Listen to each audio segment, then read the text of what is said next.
By 53 BCE, all of Gaul lay at Julius Caesar's feet within months. It was consumed by the flames of rebellion. Vercingetorix, a brilliant and unyielding leader and Gaul's last hope, united the tribes in a desperate fight for freedom. The Gauls were willing to do anything. For freedom, they would set aside their feuds, they will master Roman military tactics, they will even sacrifice their own tribesmen. There is one obstacle. Facing them stands a true military genius.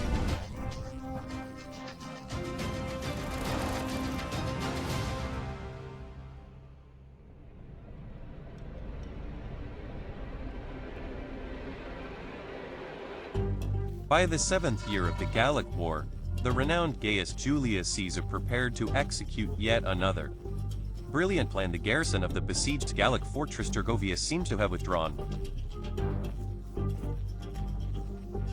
The fortified hillside Caesar decided to take it. He ordered the cavalry and mule drivers to ride ostentatiously around the fortress while positioning one legion in the nearby woods, hoping the Gauls would concentrate their forces on the false front while the enemy's attention was diverted. Caesar secretly advanced his main force. The attack began in complete silence without a sound. The legionnaires marched up the winding path with trumpets silent and standards furled, reaching the summit. The legionaries reached the wall and seized the hill, capturing 3 enemy camps. Caesar claimed he had ordered a retreat, yet the situation rapidly spun beyond control as Roman troops, intoxicated by imminent victory, they surged toward Gergovia in full confidence they could take the settlement at once. The advancing forces were split by a narrow gorge which threw the centurions into disarray.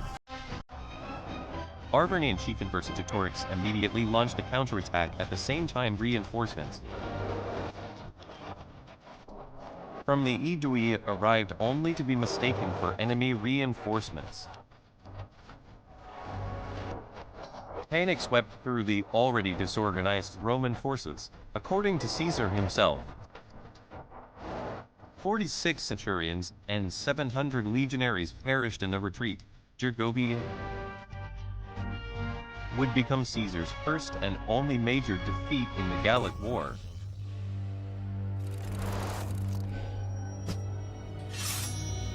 To understand how Caesar came to be at Gergovia, we must go back to that time when he first rose to prominence. Around 60 BCE, 3 key figures of the Roman Republic, Gnaeus,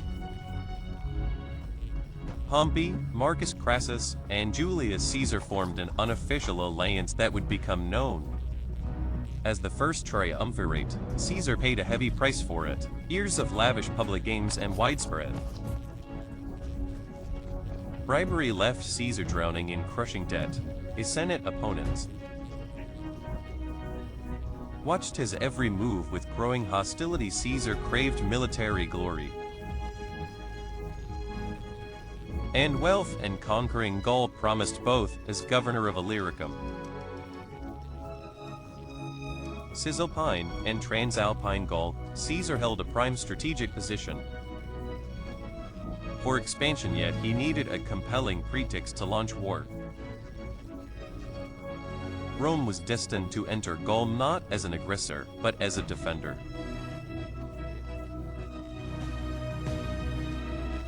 In 58 BCE, the Roman allied Aedui faced a dire threat. A powerful Helvetii tribe, settled in what is now Switzerland, began a mass westward migration. Caesar seized the moment, intercepting the Helvetii in transit and crushing them decisively at the. After securing Bibracte, the Roman commander turned his attention to the Germanic chieftain Ariovistus, who had invaded Gaul years earlier and terrorized the Aedui in a bloody battle. In the Vosges, Caesar put the Germans to flight and drove them back across the Rhine. The following year, learning of the Belgae discontent, he launched a punitive campaign against them. By then, any defensive maneuvers were abandoned. Caesar openly subdued tribes that refused to acknowledge Roman supremacy. Only by 53 BCE could Caesar declare with satisfaction that Gaul had settled into a fragile peace beneath that fragile calm. However, resentment smoldered. Grew. The executions of tribal leaders Dumnorix and Echo, accused of plotting against Caesar. They shook Gallic society to its core. Even the chiefs who initially benefited from their alliance with Rome found their power steadily eroding, banned from forming alliances, launching raids, or resolving disputes by force of arms. The Gauls suddenly realized the bitter truth: they had been conquered. In a remote forest, discontented chieftains held a secret gathering. They mourned the shared fate of all Gaul. Fate, through promises and rewards, spurs those willing to rise up and fight for freedom. Yet for true unity, the Gauls needed a worthy leader, and fortunately such a man was found. Vercingetorix belonged to the highest nobility of the Arverni, and was the son of the chieftain Celtulus, who had sought to unite the Gallic lands. Before being executed for his overreaching ambition, the tribal elite initially rejected Vercingetorix, but the young leader rallied warriors and seized power in Gergovia by force. He is a very influential young man. His extraordinary energy is matched by unyielding severity. Caesar himself acknowledged, and the Arvernian leader soon proved this assessment true. By reviving old alliances with the Senons, Alesia, Pictons, and other tribes to solidify the alliance, he established a strict hostage system and enforced discipline through harsh punishments ranging from mutilation to capital punishment. Once Caesar left on official business in Rome and his troops settled into winter quarters, Vercingetorix was ready to launch. The future of Gaul now hinged on crushing the Great Revolt swiftly.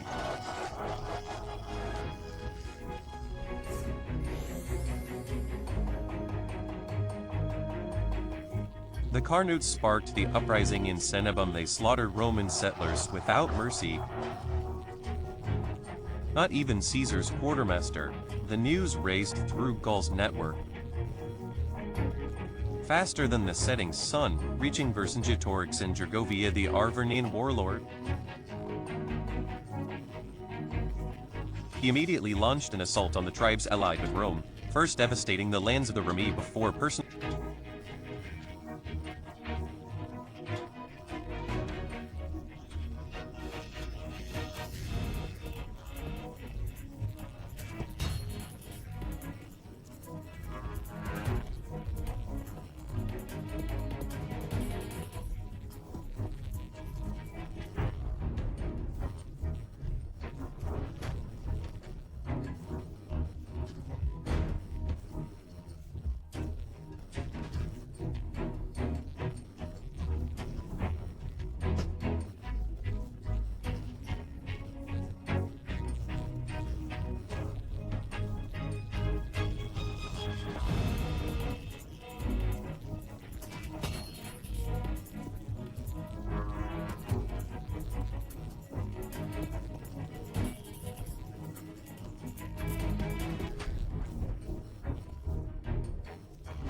Allegedly to oversee troop recruitment, it was a masterful deception. In reality, Caesar with his cavalry swiftly reached Vienne, crossed the lands of the Aedui, and reunited with his legions in Myr. Weeks he seized the initiative, and was now ready to drown the rebellion in blood. Caesar's punitive campaign began with terrifying precision. Velinodunum fell on the third day of the siege, after which the proconsul immediately marched his forces to Cenabum, where the Carnutes had sparked the flames of rebellion. Caesar's vengeance was brutal. The city was sacked, burned, and its survivors sold into Slavery. Recognizing he could not match Caesar in open battle, Vercingetorix adopted a scorched hearth strategy, persuading allies to sacrifice their possessions for the greater cause. In a single day, flames consumed 20 settlements of the Vercingetorix were put to the torch, yet they flatly refused to burn their own capital.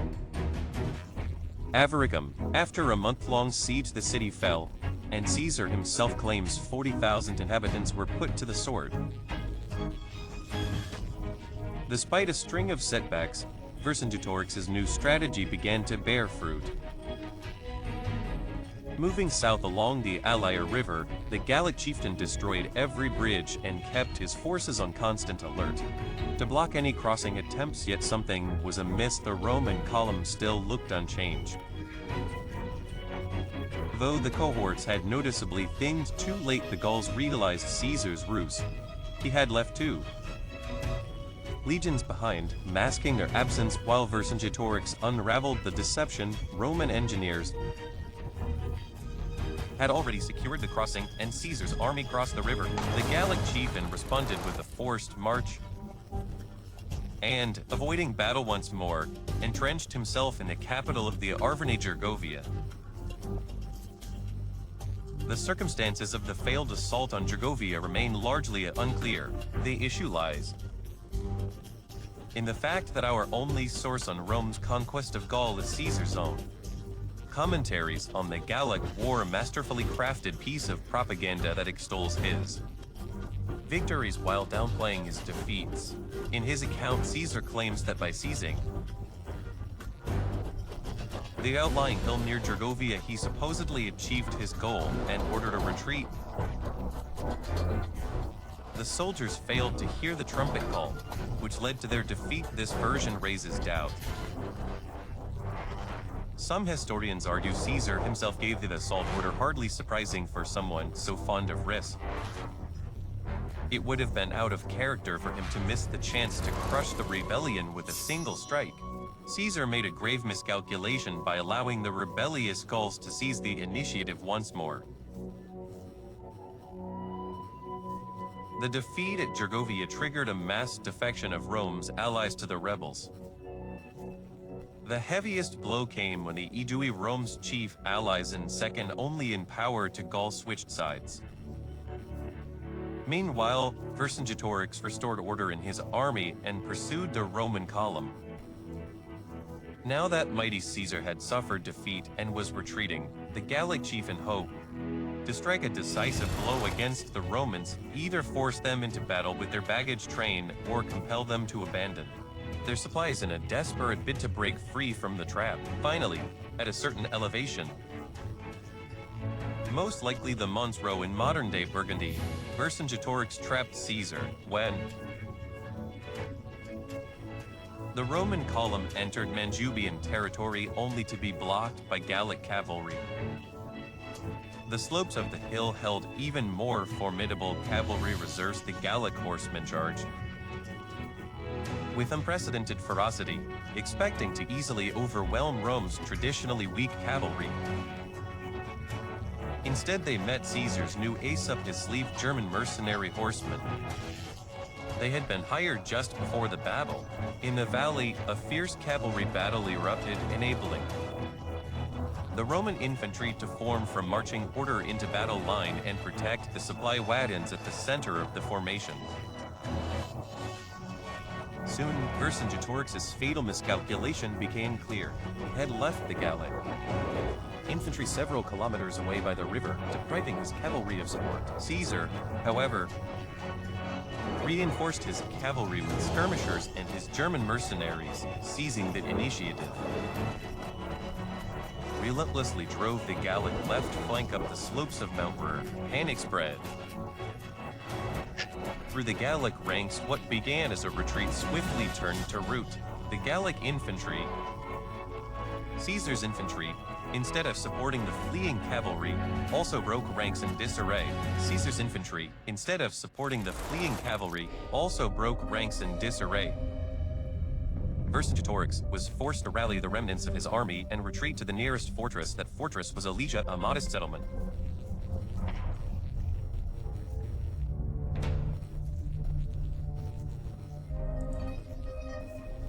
of the Mandubii, destined to become the site of the decisive battle of the Gallic Wars for Caesar. Victory was vital. Defeat would have allowed his enemies in Rome to destroy him. Its fall. For Vercingetorix, the stakes were just as high. It was his last chance to keep the Gallic revolt alive. The Mandubii, a tribe that paid tribute to the Aedui, had played no significant part in the war until their capital suddenly became a battlefield, with the arrival of Vercingetorix's massive army.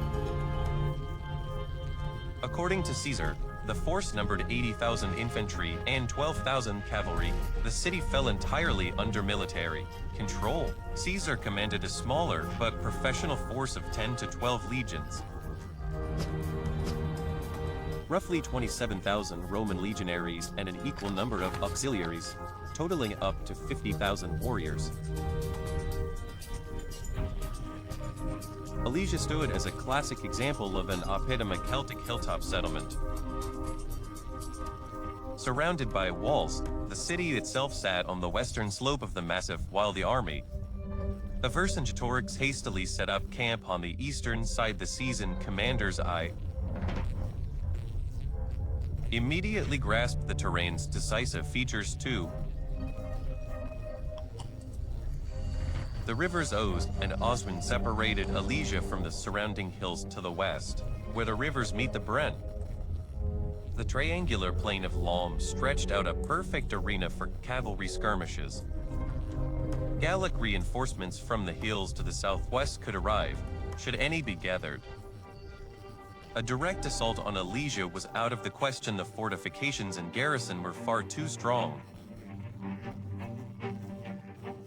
If the Romans were to achieve victory, it would only be through the art of siegecraft. To blockade the oppidum, Caesar launched one of Rome's most ambitious military undertakings in history. First, the Romans built 8 large camps and 23 fortified redoubts around the siege perimeter. Each major camp held 3,000 to 4,000 soldiers, while smaller redoubts served as lookout posts and rapid response stations. All camps were spaced within signaling range of one another and shielded by a network of ditches and ramparts. Construction required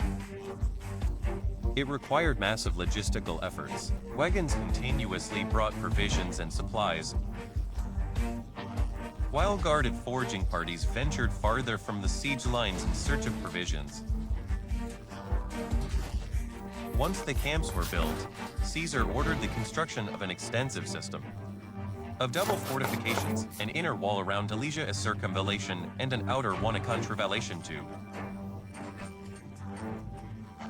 shield against potential external attacks. First came a 6-meter trench with sheer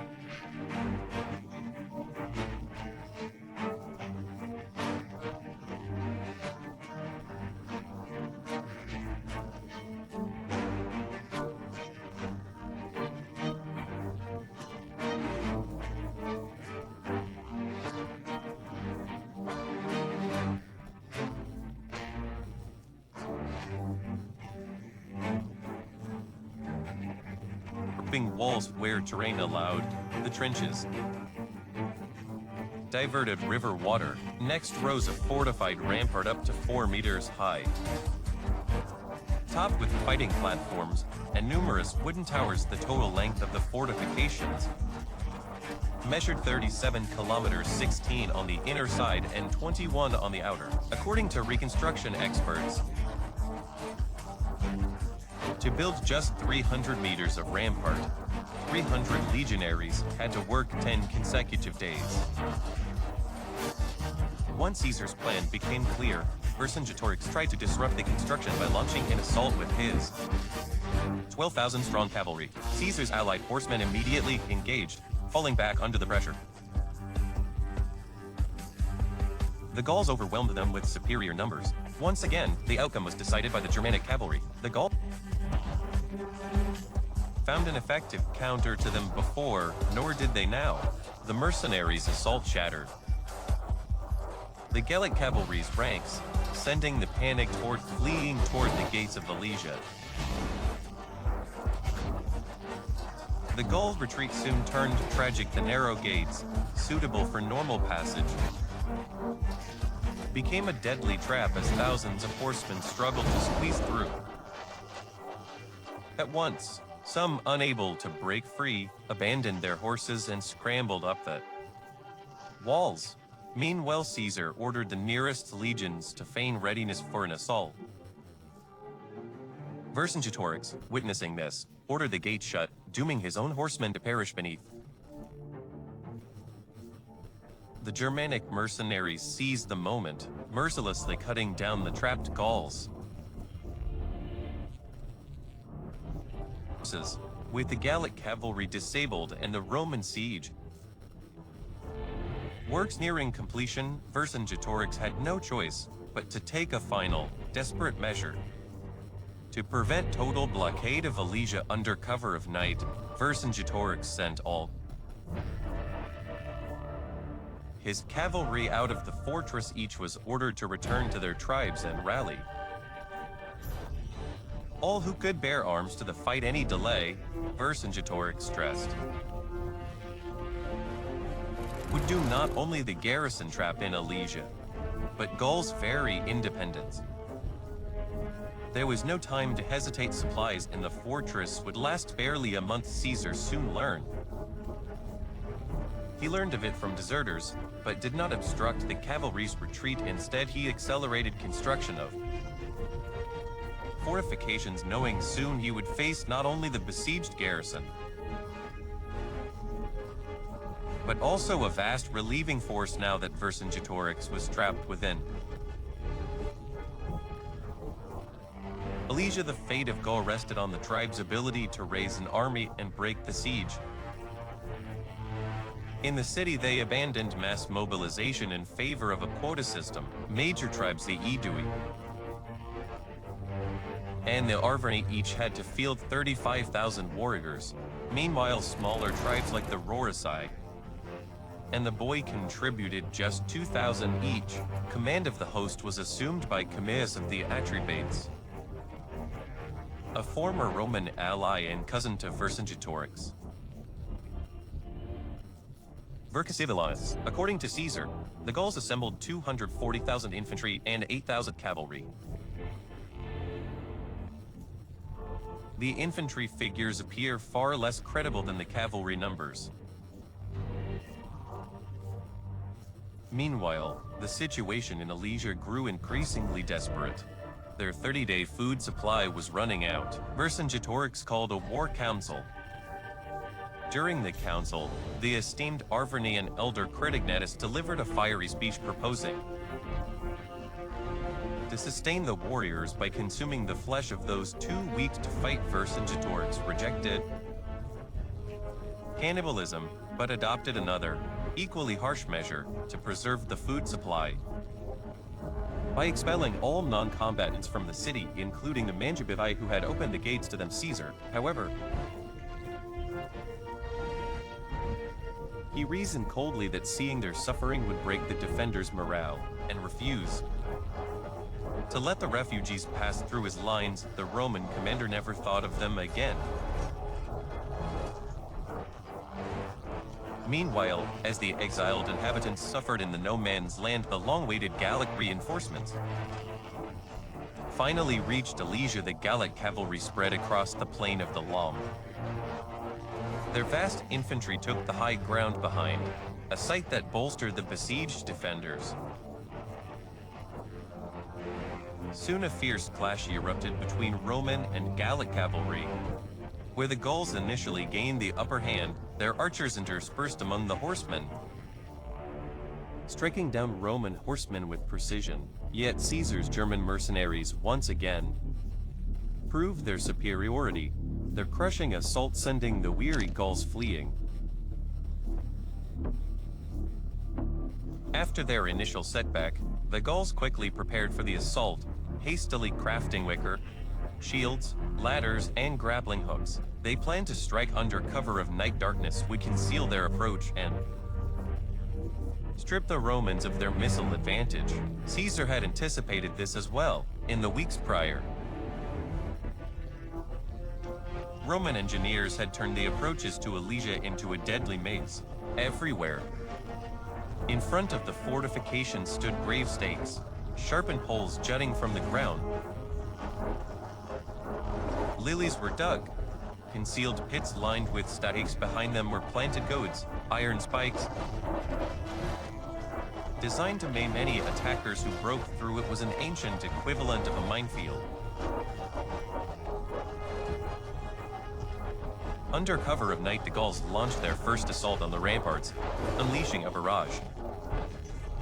They rained down volleys and struggled through the deadly defenses. The Romans responded in kind with brie. Aimed ballistae, slingers hurling heavy stones, and relentless volleys of javelins quickly secured their advantage despite the darkness. Mark Antony and Gaius Trebonius,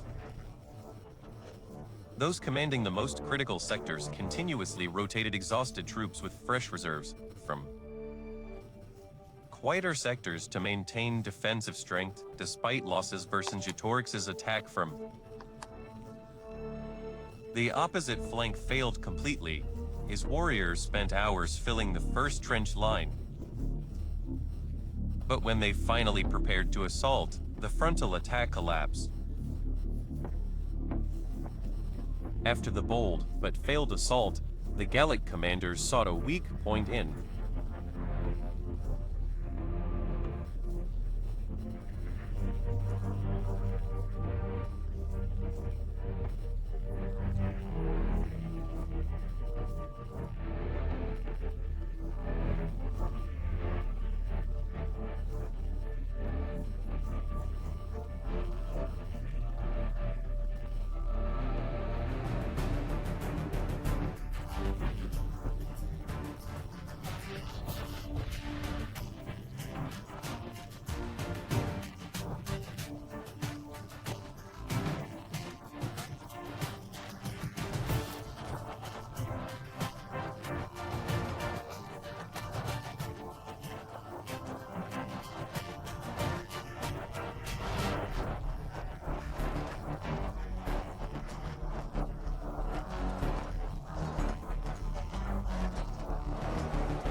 At noon, the Gallic main force launched a fresh, determined assault from multiple directions. The attackers struck the outer defenses, concentrating their push on the plain of Long, where their numerical advantage might secure victory. Vercingetorix, watching from the citadel, led the besieged out in a counterattack, deploying prepped Waker shields, grappling hooks, siege canopies, and hooks. The Romans found themselves in dire straits. Fighting on two fronts at once, every legionnaire understood that now his life depended not only on his own skill, but also on the resilience of those protecting his flanks. Caesar, choosing a vantage point, he could see everything unfolding. Where our men were being pushed back, there he sent reinforcements. The Roman commander was in his element. He was poised to shape history. Vercingetorix struck at the perfect moment, clearly studying Roman tactics. The Gallic commander arrayed his warriors in the testudo formation with shields locked, shielding those hurling earth at the Roman fortifications. 2 legions near Mount Rhea were trapped in a desperate struggle against an enemy 6 times their strength. Their carefully constructed defenses were steadily breached, hooks tearing entire sections away. Learning of this, Caesar sends Labienus with 6 cohorts to reinforce the beleaguered troops, and orders him, if resistance proves impossible, to withdraw the cohorts from the rampart and launch a sortie. Meanwhile, Vercingetorix launched a determined assault on the slopes of Mount Flavigny, aiming for key positions.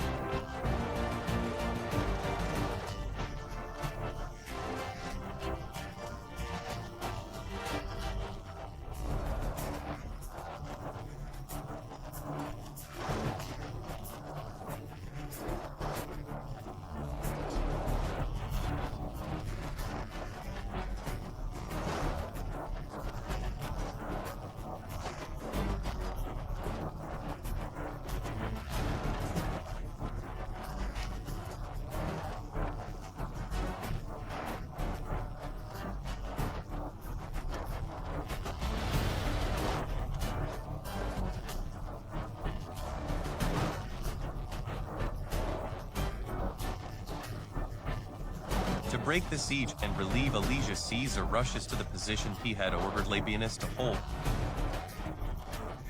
taking 4 cohorts from the nearest fort, and orders part of the cavalry to follow him. Seeing the battle's turning point, the Gallic commander committed his last reserves in a desperate bid for victory. Caesar hurries to join the fight. His arrival was announced by the color of his cloak, which he wore in battle as a mark of distinction. The outcome of the entire campaign hung in the balance, but Caesar knew victory was within reach. Suddenly, Roman cavalry appeared behind the enemy lines. The enemy turned to flee, yet their path was cut off by the cavalry. A fierce slaughter began. This was the second wave of Roman cavalry. Caesar had ordered them to bypass the outer defenses and strike the enemy from behind. Panic spread instantly through the Gallic ranks, turning their coordinated assault into a chaotic rout. Exhausted infantrymen, dropping their weapons and armor, became easy prey for the cavalry. Many fell in the pursuit. Tribal leaders and Vercingetorix was captured, though isolated skirmishes would drag on into the following year. The Battle of Alesia brought organized Gallic resistance to an end, but the Gauls to Roman rule. Vercingetorix had exhausted every option. Only one course remained: to surrender unconditionally. And so Vercingetorix, the supreme commander of the entire war, clad in his finest armor and his horse richly adorned, rode out through the gates, circling the elevation. Dismounting before Caesar, he stripped off his armor, kneeling at Caesar's feet, and remained there in silence. Vercingetorix would spend the next 6 grim years in captivity before his final public appearance as Caesar's greatest trophy in the triumphant procession. Afterward, he would be quietly strangled in prison. The cost of defeat was steep.